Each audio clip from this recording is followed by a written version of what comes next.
California Gold Rush.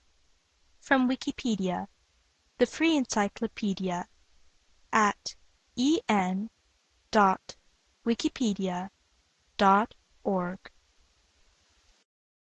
The California Gold Rush began on January 24, 1848, when gold was discovered at Sutter's Mill in Coloma, California. News of the discovery soon spread, resulting in 300,000 people coming to California from the rest of the United States and abroad.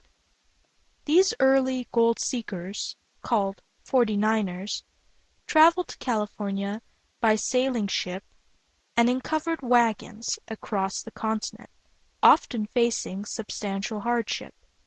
While most of the newly arrived were Americans, the gold rush attracted tens of thousands from Latin America, Europe, Australia, and Asia. At first, the prospectors retrieved the gold from streams and river beds using simple techniques such as panning, and later developed more sophisticated methods that were adopted around the world. Gold, worth billions of today's dollars, was recovered, leading to great wealth for a few. Many, however, returned home with little more than they started with. The effects of the gold rush were substantial.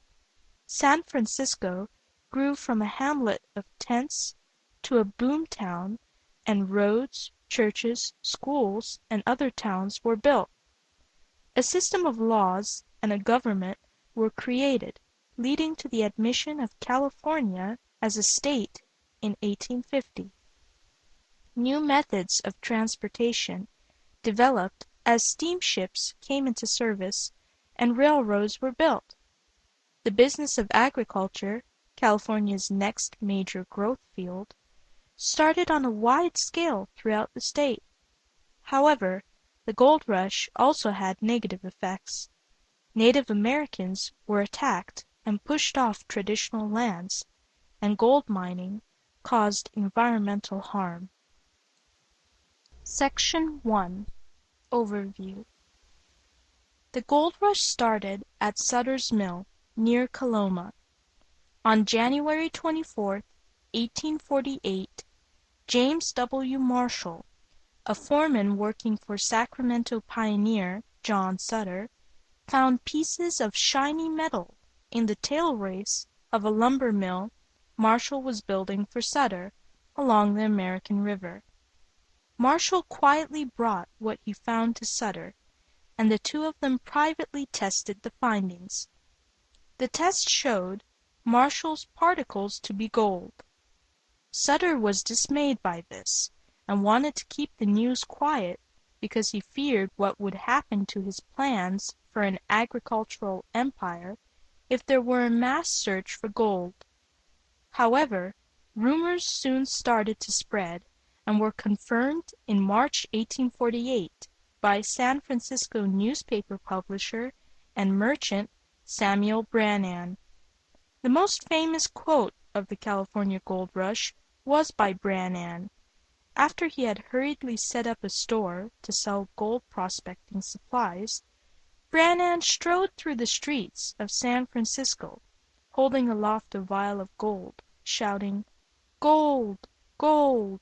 Gold from the American River!"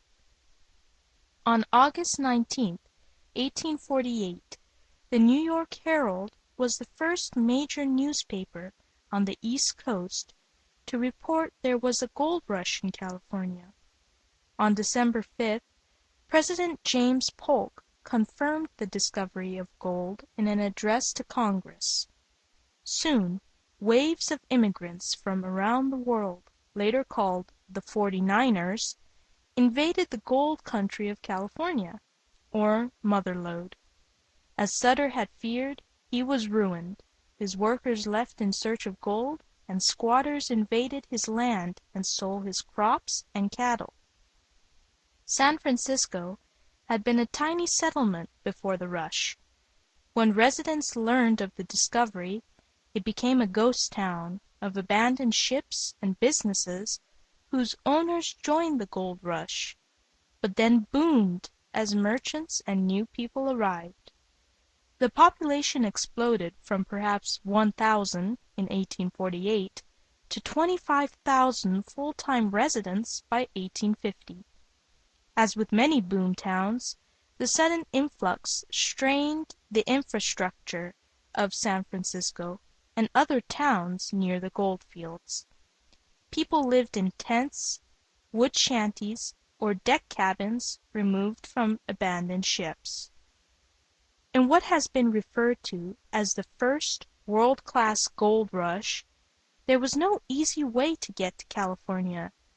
49ers faced hardship and often death on the way. At first, most Argonauts, as they were also known, traveled by sea. From the East Coast, a sailing voyage around the tip of South America would take 5 to 8 months and cover some 18,000 nautical miles. An alternative was to sail to the Atlantic side of the Isthmus of Panama, to take canoes and mules for a week through the jungle, and then on the Pacific side to wait for a ship sailing for San Francisco. There was also a route across Mexico starting at Vera Cruz. Eventually, most gold seekers took the overland route across the continental United States, particularly along the California Trail. Each of these routes had its own deadly hazards, from shipwreck to typhoid fever and cholera. To meet the demands of the arrivals, ships bearing goods from around the world, porcelain and silk from China, ale from Scotland, sailed into San Francisco as well. Upon reaching San Francisco, ship captains found that their crews deserted and went to the gold fields. The wharves and docks of San Francisco became a forest of masts as hundreds of ships were abandoned. San Franciscans turned the abandoned ships into warehouses, stores, taverns, hotels, and one into a jail. Many of these ships were later destroyed and used for landfill to create more buildable land in the boomtown. Within a few years there was an important but lesser-known surge of prospectors into far northern California, specifically into present-day Siskiyou, Shasta, and Trinity counties. Discovery of gold nuggets at the site of present-day Wairika in 1851 brought thousands of gold seekers up the Siskiyou Trail and throughout California's northern counties. Settlements of the gold rush era, such as Portuguese Flat on the Sacramento River, sprang into existence and then faded. The gold rush town of Weaverville on the Trinity River today retains the oldest continuously used Taoist temple in California, a legacy of Chinese miners who came. While there are not many gold rush era ghost towns still in existence, the well-preserved remains of the once bustling town of Shasta is a California State Historic Park in Northern California. Gold was also discovered in Southern California, but on a smaller scale. The first discovery, at Rancho San Francisco, in the mountains north of present-day Los Angeles, had been in 1842, 6 years before Marshall's discovery, while California was still a part of Mexico. However, these first deposits and later discoveries in Southern California mountains attracted little notice and were of limited consequence economically. By 1850, most of the easily accessible gold had been collected, and attention turned to more difficult locations. Faced with gold increasingly difficult to retrieve, Americans began to drive out foreigners to get at the most accessible gold. that remained. The new California state legislature passed a foreign miners' tax of $20 per month, and American prospectors began a tax on foreign miners, particularly Latin Americans and Chinese. In addition, the huge numbers of newcomers were driving Native Americans out of their traditional hunting, fishing, and food-gathering areas. To protect their homes and livelihood, some Native Americans responded by attacking the miners. This provoked counterattacks on native villages. The Native Americans, outgunned, were often slaughtered. Those who escaped massacres were many times unable to survive without access to their food-gathering areas, and they starved to death. Novelist and poet Joaquin Miller vividly captured one such attack in his semi-autobiographical work, Life Amongst the Modocs. Word of the gold rush spread slowly at first. The earliest gold seekers to arrive in California during 1848 were people who lived near California, or people who heard the news from ships on the fastest sailing routes from California. The first large group of Americans to arrive were several thousand Oregonians who came down to the Siskiyou Trail. Next came people from Hawaii by ship and several thousand Latin Americans, including people from Mexico, from Peru, and from as far away as Chile, both by ship and overland. By the end of 1848 some 6,000 Argonauts had come to California. Only a small number, probably fewer than 500, traveled overland from the United States that year.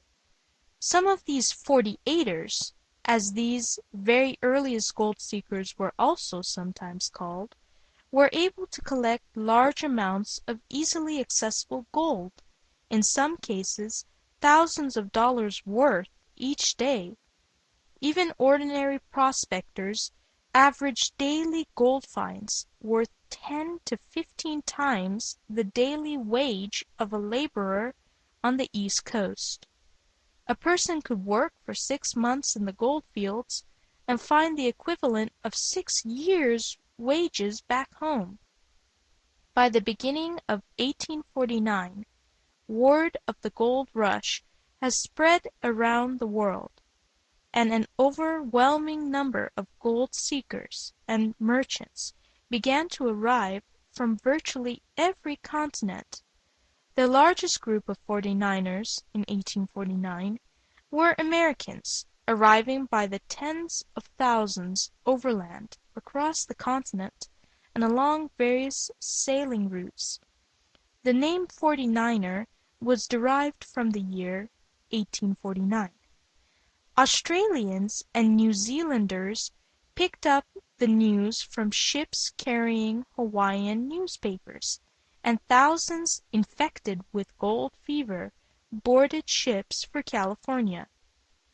49ers came from Latin America, particularly from the Mexican mining districts near Sonora. Gold seekers and merchants from Asia, primarily from China, began arriving in 1849, at first in modest numbers, to Gold Mountain, the name given to California in Chinese. The first immigrants from Europe, reeling from the effects of the revolutions of 1848 and with a longer distance to travel, began arriving in late 1849, mostly from France, with some Germans, Italians, and Britons. It is estimated that almost 90,000 people arrived in California in 1849, about half by land and half by sea. Of these, perhaps 50,000 to 60,000 were Americans, and the rest were from other countries. By 1855, It is estimated at least 300,000 gold seekers, merchants, and other immigrants had arrived in California from around the world. The largest group continued to be Americans, but there were tens of thousands each of Mexicans, Chinese, Britons, French, and Latin Americans, together with many smaller groups of miners, such as Filipinos, Basques, and Turks. A modest number of miners of African ancestry, probably less than 4,000, had come from the Southern States, the Caribbean, and Brazil. Section 2. Legal Rights. When the gold rush began, California was a peculiarly lawless place. On the day when gold was discovered at Sutter's Mill, California was still technically part of Mexico, under American military occupation as the result of the Mexican-American War. With the signing of the treaty ending the war on February 2, 1848, California became a possession of the United States, but it was not a formal territory, and did not become a state until September 9, 1850. California existed in the unusual condition of a region under military control. There was no civil legislature, executive or judicial body for the entire region. Local residents operated under a confusing and changing mixture of Mexican rules, American principles, and personal dictates. While the treaty ending the Mexican-American War obliged the United States to honor Mexican land grants, almost all of the gold fields were outside those grants. Instead, the gold fields were primarily on public land, meaning land formally owned by the United States government. However, there were no legal rules yet in place and no practical enforcement mechanisms. The benefit to the 49ers was that the gold was simply free for the taking. In the gold fields there was no private property, no licensing fees, and no taxes. The 49ers resorted to making up their own codes and setting up their own local enforcement. The miners essentially adopted Mexican mining law existing in California. For example, the rules attempted to balance the rights of early arrivers at a site with later arrivers. A claim could be staked by a prospector, but that claim was valid only as long as it was being actively worked. Miners worked at a claim only long enough to determine its potential.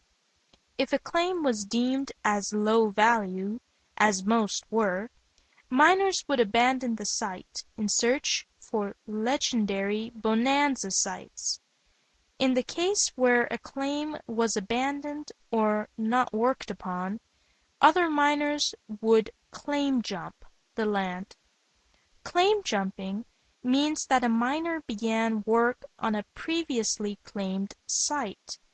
Disputes were sometimes handled personally and violently, and were sometimes addressed by groups of prospectors acting as arbitrators.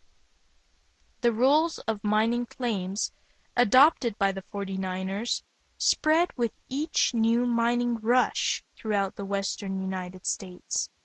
The U.S. Congress finally legalized the practice in the Chaffee Laws of 1866. Section 3. Development of Gold Recovery Techniques. Because the gold in the California gravel beds was so richly concentrated, the early 49ers simply panned for gold in California's rivers and streams, a form of placer mining. However, panning cannot be done on a large scale, and industrious miners and groups of miners graduated to placer mining "cradles" and "rockers" or "long toms" to process larger volumes of gravel. In the most complex placer mining, groups of prospectors would divert the water from an entire river into a sluice alongside the river, and then dig for gold in the newly exposed river bottom. Modern estimates by the U.S. Geological Survey are that some 12 million ounces of gold were removed in the first 5 years of the gold rush, worth approximately $7 billion U.S. at November 2006 prices. In the next stage, by 1853, hydraulic mining was used on ancient gold-bearing gravel beds that were on hillsides and bluffs in the gold fields.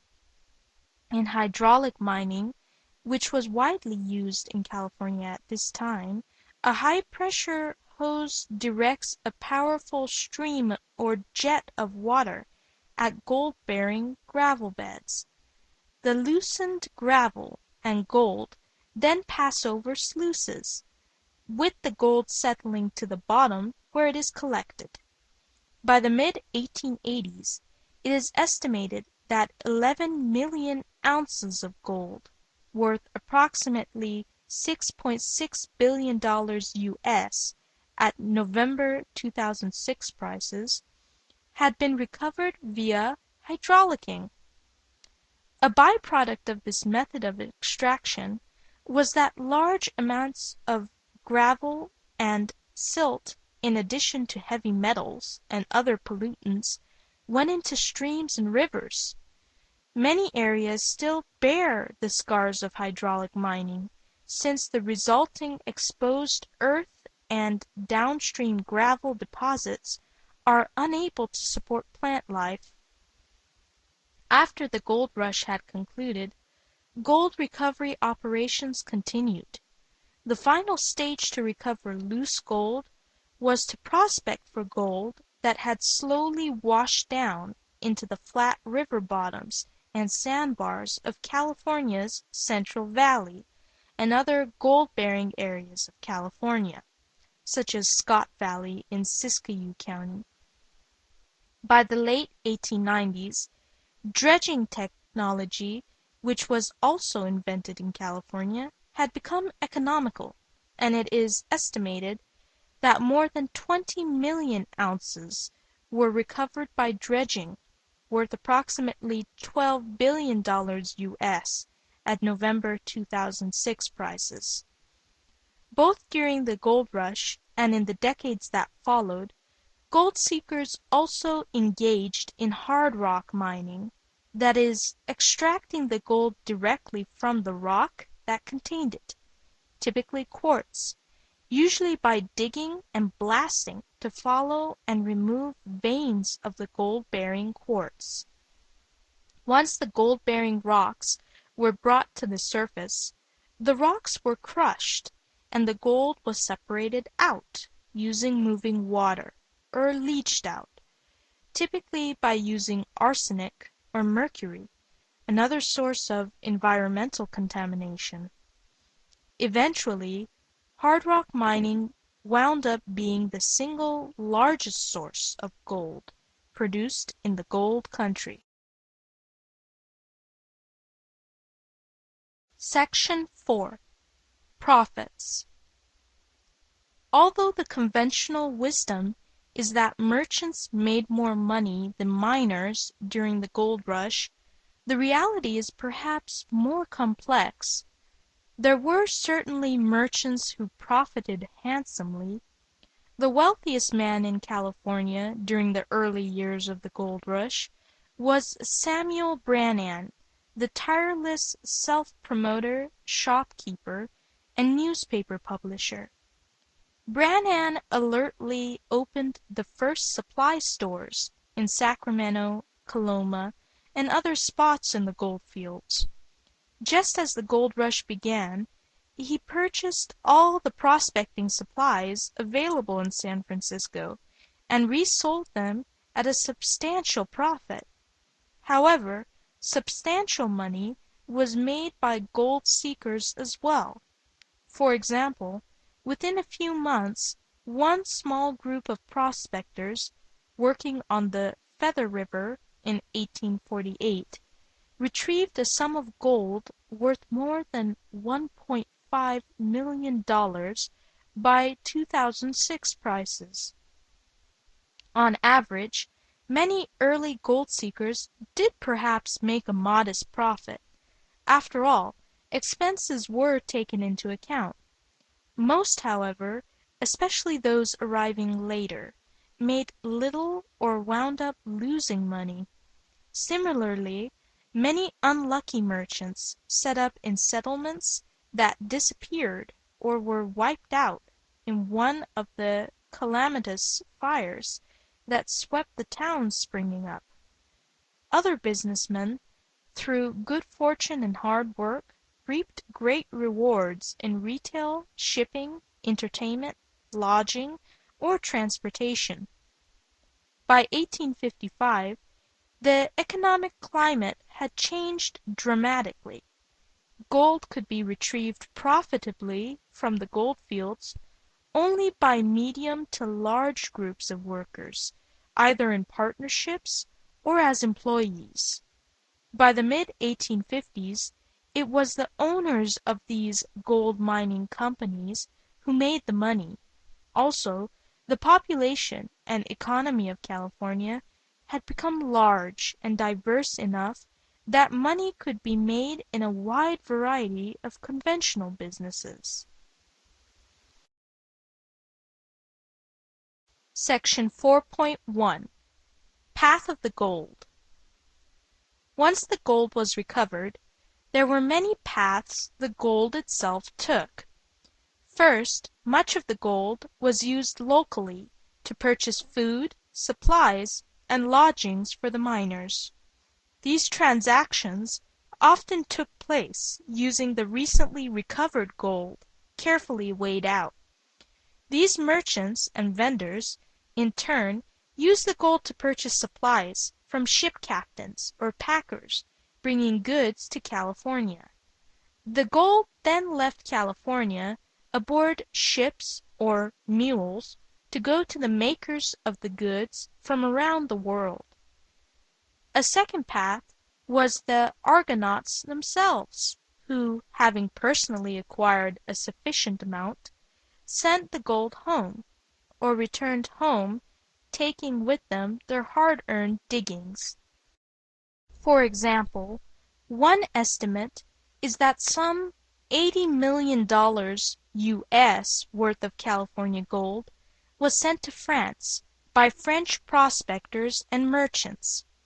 As the gold rush progressed, local banks and gold dealers issued banknotes or drafts, locally accepted paper currency, in exchange for gold, and private mints created private gold coins. With the building of the San Francisco Mint in 1854, gold bullion was turned into official United States gold coins for circulation. The gold was also sent by California banks to U.S. national banks in exchange for national paper currency to be used in the booming California economy.